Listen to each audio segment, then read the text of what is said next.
Many Christians believe that going to church on Sundays, saying a few prayers and believing in God in their own way is enough to feel safe. But today I will share with you one of the most shocking near-death experiences ever recorded, a true testimony, one of the most well-known in the world, that has brought millions to tears, a vision that has shaken even theologians, pastors, and end-time scholars, because what was seen wasn't heaven, it was hell. And it wasn't full of atheists. It wasn't full of witches. It was full of Christians who knew the scriptures, who always went to church and prayed, but had made a subtle mistake, one that over time had become almost normal, accepted, even justified.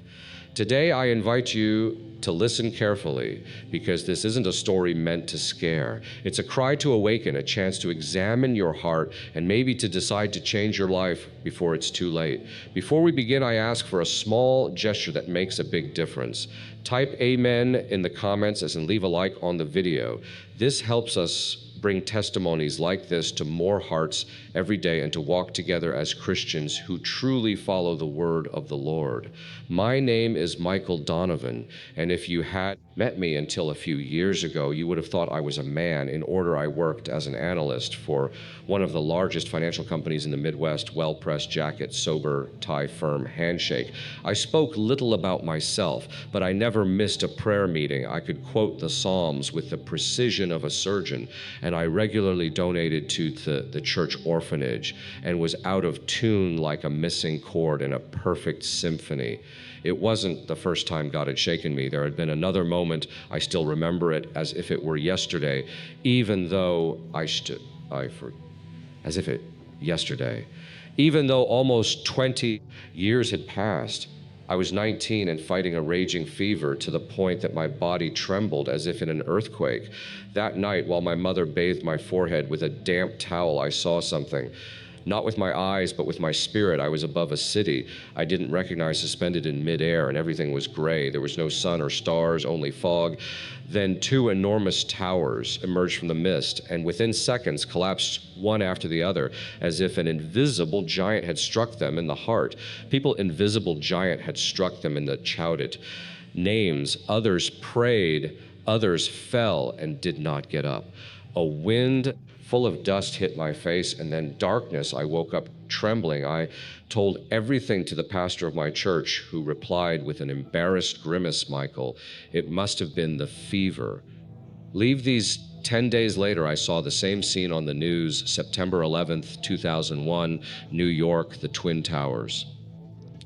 My mother screamed in front of the screen the exact scenario I had seen, down to the detail of the smoke that enveloped everything like a blanket of death. But I also didn't become the man I should have been.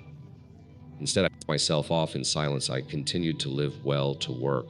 Hard to be a good Christian. But I stopped listening to that inner voice, slowly extinguishing it as one suffocates a candle with their fingers. I convinced myself that it was enough to pray, participate, appear, until that day, January 15th, 2019. I had just finished a tense meeting. My boss had accused me of making a mistake in a projection on the bond market. It wasn't true, but instead of defending myself, I remained silent. I swallowed the anger like poison. That evening, I had to go to the pharmacy. My blood pressure had dropped in recent days. Nothing serious, they said. Work stress, nothing more. I entered the store with a weight on my chest that I couldn't explain. The fluorescent light seemed like pins in my eyes. Every word of the people around me was white noise. Then the emptiness, my legs giving way, a distant voice. He's collapsing. A hand that vainly seeks a shelf, then blackness, but not the blackness of sleep. It was a blackness that had substance density, a silence that screamed, and there I understood I was dying. There was no panic. There was awareness I was still me, but without a body. As if I were made only of thought, memory, and truth, I no longer had anything to hide behind. Neither titles, nor careers, nor memorized verses, only my soul and a call that rang again loud like the one in 2001. Only this time, there was no time to ignore it. I can't say how long I remained suspended in that darkness. It wasn't an absence, as if the night had eyes and memory, as if it knew me better than I knew myself. There was no sound yet. The silence buzzed like a submerged drum. I had no body, yet I perceived everything. My breath was gone, but my consciousness had ignited as never before. Then something changed. Not a voice, a wordless whisper like wind caressing the mind, and the darkness began to break, not suddenly, but slowly like a cracking glass. A crack of light opened before me, and I was drawn in. I found myself in a place that no language can accurately describe. It looked like a garden, yes, but not like the ones cultivated on earth. It was a garden broken soulless. The trees were twisted as if they had suffered too much. The branches bent towards the ground like hands in eternal prayer. The ground beneath my feet was dry but not dead. It breathed, and it breathed pain. I walked barefoot but felt no pain, only regret, not mine, of others, of millions. It was as if every grain of soil told unsaid stories, unmade choices, unheard prayers. Every leaf whispered names, every stone carried memory. That garden was the echo of lost opportunities. In the center, I saw a fountain, but instead of water, sand, fine, golden sand, falling from an invisible hole and disappearing into nothingness. Each grain seemed like a second, a possibility. Each falling second said, too late. I approached. When I placed my hand on the edge of the basin, a wave of images overwhelmed me. Not symbolic visions, real scenes, memories, not mine, of others. A woman knelt, was full of hatred for her sister-in-law. A pastor shook the hand of a newly baptized man. A pastor shook the hand of a newly baptized man. But in his heart, he was thinking about to grow his ministerial image. A young man read the scriptures every morning, but he did it to feel superior to his friends who had stopped going to church, all religious, none redeemed. And then I heard the voice, not as sound as identity. It was Jesus. There was no doubt. He doesn't present himself with titles or miracles. He makes himself known by what emanates from him, truth, that tears love, that burns justice, that embraces Michael. He said, I turned around. I didn't see him, but I felt him all around me, as if the very air had taken his form. Before showing you what awaits you, you had to see this place. This is the garden where the seeds that never sprouted mature. It is the point where intentions not transformed into obedience wither. What place is this? Lord, I asked, not with my lips, but with my heart. It is the anteroom. Here arrive the hearts that have known my voice, but have silenced it. Here are gathered the promises, never kept the prayers said out of fear, the conversions that have never given birth to humility. Every word was like a sword that pierced my justifications. And within me something broke, because for the first time I saw, who are these, I asked? Those who called me Lord, but never let me reign. The roots of the trees moved slightly, as if trembling under the weight of a revelation, and I understood that this garden was not hell, but neither was it heaven. It was the truth before judgment. The moment when the soul is forced to see itself without filters, then the light opened and the garden vanished like mist in the sun. I felt a force dragging me, and the vision changed, but not my conscience. Now I knew true hell begins when you realize your faith was just theater. The garden disappeared as if it had only been a curtain, and behind it opened a world that no human heart can contain without breaking. I was no longer among broken roots or waterless fountains, but on a ridge as thin as a border between life and damnation. Below me, an enormous valley stretched into infinity. And what I saw, I will never forget, not even in 1,000 lives. The ground was black, not like night, but like burnt flesh. Everywhere cracks from which a fire rose that emitted no light but torment. The air was thick as pitch, and yet I breathed, or rather, I felt the breath of others, millions of souls, some motionless others in a continuous, desperate movement, as if looking for a way out of a place that had no doors. There faces my God, the faces. Some of them I knew. The first was Pastor Reed. He had still remembered, he told me that knowing God was more important than studying him, when he told me that knowing God was more important than studying him. Yet there, immersed in the flames, he shouted, verses that dissolved into the air like sand. He had lost his voice from so much pleading, and no one was listening to him. Then I saw Janet, the choir leader. She had a talent that moved the congregation every Sunday, but now her hands were clenched in tight fists as if still holding microphones. Her lips moved, but no sound came out, only despair. She had sung of freedom while living as a prisoner of contempt for those who were not as spiritual as her. Why? I asked, my heart threatening to break. They were yours, Lord, they served you. Jesus' voice answered me deep as an ancient drum. They served me, yes, but they did not belong to me. They served religion, prestige, their own image. They used my name as a shield against humility. They spoke of grace, but they built walls with lie I had lived in. And as I walked among those souls, I saw the most terrible scene of all. A man dressed as a preacher, but which robe was still recognizable, even though burned and torn. I preached distinguished him where the words sound doctrine. I led souls to you. You led souls.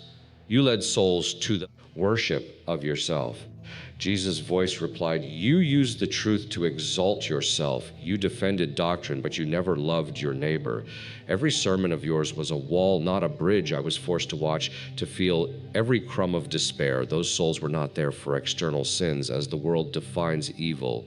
They were there for something more subtle, more treacherous, the illusion of being righteous. They had not blasphemed, stolen, killed. They had simply believed they were already saved without ever letting salvation. I served at the homeless shelter. A man cried out, I brought food to the poor. I served at the homeless shelter. But his hands were clenched in fists, his teeth gritted not in pain but in anger. But you did it to feel better about yourself. The Lord's voice whispered, not out of love, you judged those who didn't do as you did, and you thought that doing was enough to be. I walked on. Each step was a condemnation for myself, each face a fragment of a mirror. I saw myself in those gestures, in those thoughts, in those prayers, made more to quiet my conscience than to touch God. Then I saw something that made me falter myself, not in the valley, but above, still alive, standing during a worship service some years before, hands raised, eyes closed, but inside judgmental thoughts, I had observed a man in the front row with a dirty coat and had thought, what is someone like him doing here? I was there in my body, but there was no love-only form. I slumped down even without a body, my spirit bent like glass in the fire, and Jesus spoke again. The cemetery of the religious is full of those who believe that faith was a role, a mask, a habit, but I do not look at hands, I look at the heart, and in that moment, I understood. Hell is the place where every illusion falls away. I don't know how much time passed between one scene and another. In the realm where I was, time was like smoke. You saw it move, but you couldn't grasp it. When the valley of fire and the religious dissolved before me, there was no transition. I was simply transported as by a greater will that knew exactly where and what I needed to see. I found myself in a strangely silent place. There were no flames, no screams, only faces. Hundreds, maybe thousands, they floated in space, motionless like portraits hanging on an invisible wall. There were no bodies, only faces, but those faces conveyed a pain that pierced the skin of the soul. It was the pain of awareness. Jesus was with me. I didn't see him, but I felt him behind me. His voice didn't reach my ears. It went directly into my spirit. These are the hearts that convince themselves they didn't need me. The first face that came close to me was that of an elderly woman. She had large, intelligent, deep eyes, but full of contempt, as if she still judged. Even from there, Jesus said she led prayer groups for 30 years. She knew the scriptures better than many pastors, but she never forgave her sister for an offense that dated back 40 years. Every time she prayed, she did so with a closed heart, and she believed that saying, I forgive, was enough to be clean, while inside she harbored resentment like poisoned honey. The face moved away and another appeared. A young man, probably a worship leader. I recognized him. He had appeared in some conference I had watched on YouTube. He had talent, charisma, and yet his eyes now were empty. not sad empty, as if his heart had lived in a closed room without windows. He in worship, Jesus said, but not to bring glory to me. He did it to feel he fed on the praises of men. And every time he received applause, his heartened a little more. Each face told a story. Stories. I knew stories that resembled mine. Every sentence I heard seemed like an echo of my own justifications. I serve. God, I tithe. I don't do anything wrong. But behind those phrases, like behind the heavy curtains of a theater, hid the most silent and most powerful idol of all, the self. Pride, Jesus said, does not always present itself with arrogance. Sometimes it dresses in modesty. It disguises itself as zeal. But deep down, it always seeks one thing: to be worshipped. And there I saw it, in mass, a familiar face, mine, not as I was at that moment, but as I had been during a team meeting. I was sitting listening to a colleague talk about a spiritual problem. I nodded, offered a verse of encouragement, but inside I thought, if only she had my faith, she wouldn't be in this situation. That thought struck me like a stab. I had never confessed it. I had never even considered it a sin, but now in the light of heaven, it was poison. And Jesus continued, pride does this. It convinces you that you are okay. It gives you a false peace. It makes you say, thank you, because I am not like others. It turns you into an invisible judge. And while you judge, you condemn yourself. I knelt down even without legs. My spirit knelt because I could no longer deny that I had lived that way. I had hidden pride under verses, under church services, under the image of a good Christian. But now every excuse burned not with anger, but with truth. Jesus spoke again, but his voice was no longer just firm. It was sweet, painfully sweet. Many enter faith sincerely, but they stop growing when they begin to feel better than others. That is where pride builds its nest, not among saints who believe they are no longer so. And I wept not with tears, but with memory so. And I wept not with tears, but with memory. Every memory that surfaced, every thought never confessed, every gesture made for appearance, everything returned like a river, and I had nothing left to say in my defense. And Jesus concluded, the face of pride is the one that refuses to be saved by grace because it still believes it can save itself. I was transported again as if an invisible wind made not of air but of discernment lifted me towards a higher place. But it was not heaven, not yet. It was a gray area, more refined, more subtle, but perhaps even more deceptive than anything I had seen so far. Before me stood towering structures, not built of stones or bricks, but of books, scrolls, notes, annotated Bibles, theological commentaries. The foundations were made of quotes as the walls of arguments, and each tower had a name engraved on it, Doctrine Apologetics, and I had loved them. I knew those names, and I had loved them. I approached the largest one, the Tower of Truth.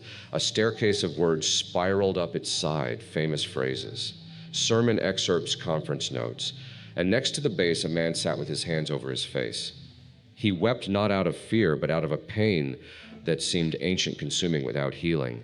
I recognized him, Dr. Halverson. He had taught systematic theology. For 35 years, I had read his books. I had underlined his quotes. He had trained entire generations of preachers, but now he was there with his head bowed alone. Professor Halverson, I asked, even though I had no lips. He looked up. His eyes no longer held pride nor wisdom, only emptiness. I knew everything he said, but I knew no one. Jesus spoke behind me. He knew every aspect of my word, but he never allowed himself to be loved by it. He loved precision, but not compassion. He defended the truth, but he did not live it. He had built a tower, not a home. I looked around. Dozens, hundreds of souls wandered through those places. Some climbed the stairs reciting verses, arguing, correcting each other. Another quoted Augustine's between Bible translations. Another still made comparisons between Bible translations, and yet they were all still. No one was truly ascending. It was an illusory climb, a perpetual motion of weightless words. A discussion caught my attention. Two men were debating fervently about the interpretation of a passage from Revelation. One said, the rapture will occur before the tribulation. The other, no, during. And so they went on in a loop. Jesus' voice grew sterner. These have made theology an arena. They have exchanged my gospel for an intellectual battlefield. Every word of theirs was a bullet, every verse a blade, but they never wept for a sinner. They never embraced the weak. Truth became their crown, but not their cross. I knelt down. I could no longer deny it. I too many times had argued to defend sound doctrine, but not out of love. How many times had I corrected someone to feel superior, not to heal them? I had mistaken the content of truth for the possession of truth, as if it were mine, as if it were metal to be displayed. And Jesus added in a gentler voice, truth without love inflates, love without truth deceives, but truth with love transforms. How many know the scriptures but do not allow themselves to be written by them? How many speak of grace but have never truly received it? One of the men arguing, noticing my presence, turned around. His eyes were red consumed. I came here to seek the truth. He said, but I didn't realize that in the meantime, I had lost Jesus. Then he pointed to another building. It was low, almost hidden. There were no books, no engraved phrases, only a simple door above it, a writing, blessed are the pure in heart, for they shall see God. My spirit trembled. I had spent my life trying to understand God more than knowing him. I had studied his word like a code to be deciphered, not like a love letter. And now the towers I had admired were whitewashed tombs, beautiful but empty. Jesus concluded, many have built towers with my words, but they have never built an altar with their hearts. And the towers began to creak. The towers fell silently, no roar, no cloud of dust. They collapsed like castles of cards soaked by the truth. Only after silence reigned again, a path opened before me. It was not made of stones or earth, but of soft light. Each step was not movement, but revelation. I felt the weight of lies leaving me like clothes that were too tight. And before me, something began to shine. A valley opened up, but not like the previous one. This was not a prison, but a new garden. This was not a prison, but a new garden. Here, the trees did not have twisted roots, but deep, strong, hidden ones. The leaves did not fall, but vibrated in the passing wind. And there in the heart of that place, I saw them, the redeemed. They had no halos, no crowns. No one spoke loudly. No one showed off. They walked in simplicity. And yet every gesture, every glance, every smile was imbued with a glory that did not belong to them, but that passed through them like light, through pure glass. A woman folded a sheet on a rope. The gesture was so humble, but so full of peace that it seemed like a liturgical act. Jesus spoke to me. This woman washed clothes for the sick for 40 years without ever being noticed. Every gesture of hers was an offering. She sought no reward. She asked for no recognition, but heaven recorded every fold of her hands. An old man with a stick walked slowly through the garden. Every step seemed to guard a secret. He prayed for his community every night without anyone knowing. When he died, many thought his life had been useless, but his prayers saved lives he himself never knew. Then I saw a little boy. He couldn't have been more than 10 years old, but the light that surrounded him was more intense than all the collapsed towers put together. He died. Young Jesus said he was disabled, but in his silence, he loved more deeply than many preachers. His suffering was continuous worship. He never spoke, but he whispered love to me throughout his life. I walked on. I wept not with sadness, but with awareness. For the first time, I was seeing the true strength of miseries, not toodles with thousands of followers, but the silent forgiveness of a widow, the caress given to an unnamed sick person, the renunciation made in the secret of a room. I saw a kneeling mother, her face worn by the years around her. Children played in peace. She raised 5 children in the faith, Jesus said. No one ever applauded her, but every night she wrestled in prayer, and today her children lead others to me. She never stood on a pulpit, but she raised generations. And then I saw something that tore me apart, a figure myself, but transformed. Not the one I had known with an elegant jacket and underlined Bible, but a humbler, lighter Michael.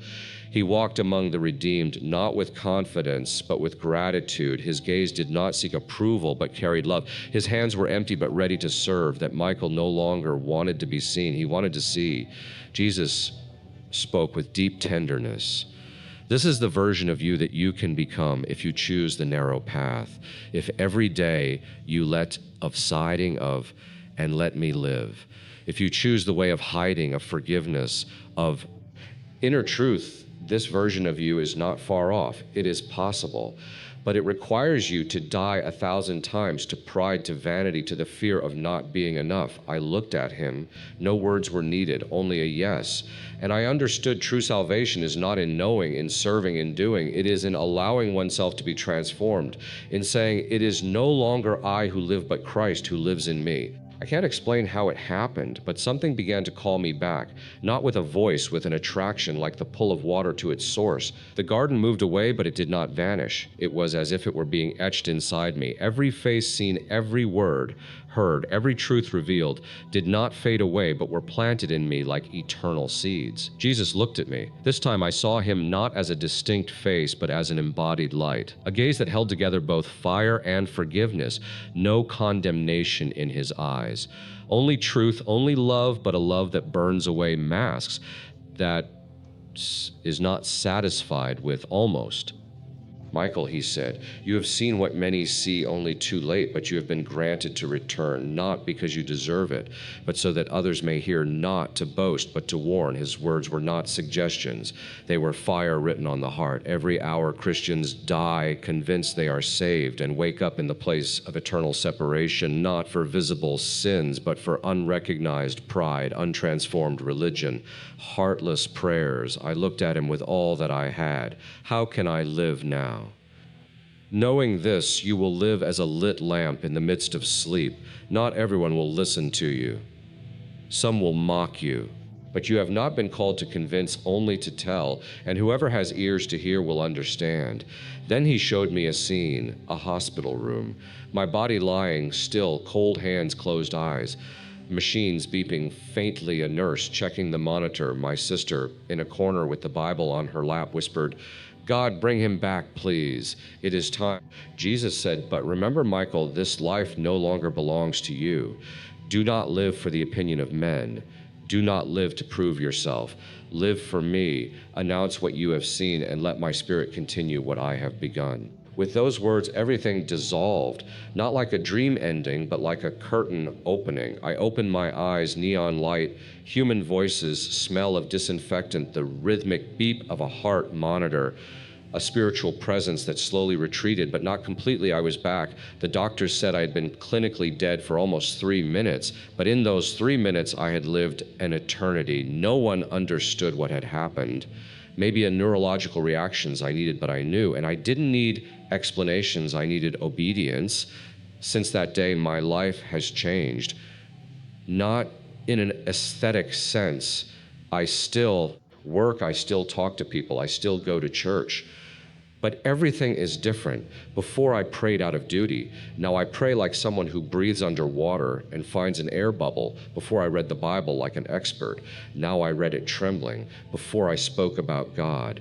Now I listen to him. I no longer try to appear a certain way. I no longer want to be that good Christian. I want to be real. I want to be broken. I want to be transformed. And this is the message I leave you with. If you have come this far, do not trust your heart if it has not been broken and healed. Do not trust your religion if it has not produced humility. Do not trust your works if they do not spring from a love that has destroyed and rebuilt you. Jesus will not come for the best. He will come for the least, the humblest, those who've given up relying on themselves, those who tremble at his voice, those who strip themselves of all appearances. Every hour someone dies, every hour someone wakes up in eternity, and too often they realize they never truly knew him. Do not wait. Do not wait for a cardiac arrest. Do not wait. Do not wait for a cardiac arrest. Do not wait for a sign. Do not wait until it is too late. The kingdom of God is made of naked hearts, not clean hands, brothers. And sisters, if you've made it this far, it wasn't by chance. This testimony is a wake-up call. Write in the comments where you're watching from.